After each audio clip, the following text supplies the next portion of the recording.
Let's now shift our focus to an Israeli airstrike on Lebanon's capital, Beirut. It has killed at least 4 people, injured 7 others, further mounting pressure on the fragile ceasefire between Israel and Hezbollah.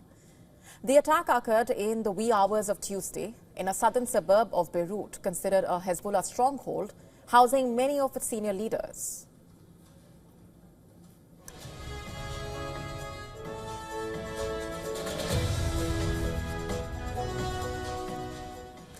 In a statement, the IDF said that the target of the strike was Hezbollah operative Hassan Ali Mahmoud Badr, who they say served in Hezbollah's Unit 3900 as well as Iran's elite Quds force, accusing him of aiding Hamas with planning attacks against Israelis, further adding that it was assisted by Israel's security agency and Mossad for the operation. Israel's foreign minister has said that Hezbollah operative, in his words, posed a real and immediate threat.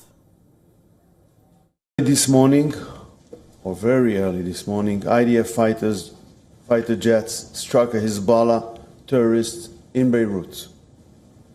He had recently been directing Hamas terrorists and assisting them in an attempt to carry out a major imminent attack against Israeli civilians.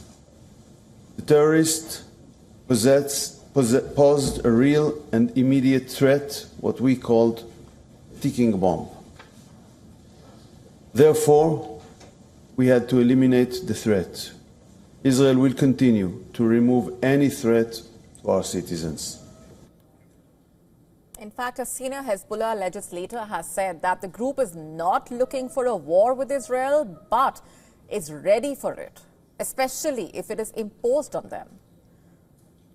We do not want a war. Let's be clear. Hezbollah does not want a war, but at the same time, if war is imposed on it, and this depends on the spirit and language coming from the Israeli enemy, if war is imposed in it, Hezbollah is on high alert to deter any aggression. Meanwhile, Lebanon's president condemned the Israeli airstrike, while the country's prime minister hailed it as a violation of the ceasefire agreement between the two countries. According to eyewitnesses, the strike happened around 3 a.m. local time.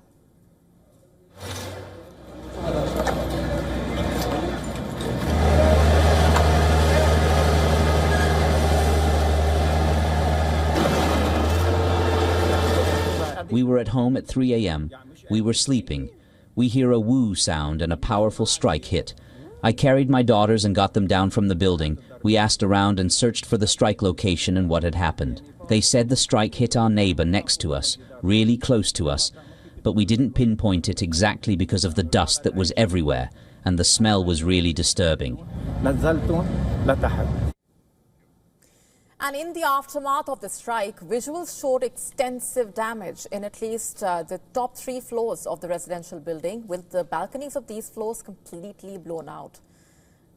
You see, the latest strike comes just days after Israel launched its first attack on Beirut since the Lebanon-Israel ceasefire came into effect last November.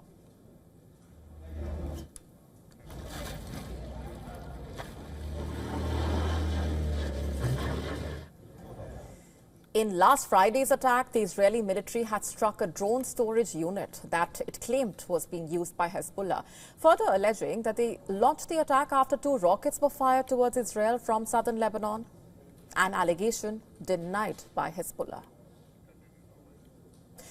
Following the October 7 attack, Hezbollah launched a campaign against Israel in solidarity with Gaza, leading to a major conflict between the two sides that included a ground invasion of southern Lebanon. The war killed at least 4,000 people in Lebanon and displaced more than 1.2 million people.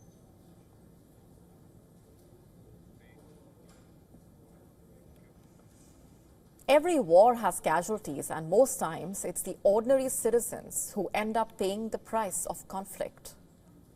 To stay up to speed with the latest news, download the WION app and subscribe to our YouTube channel.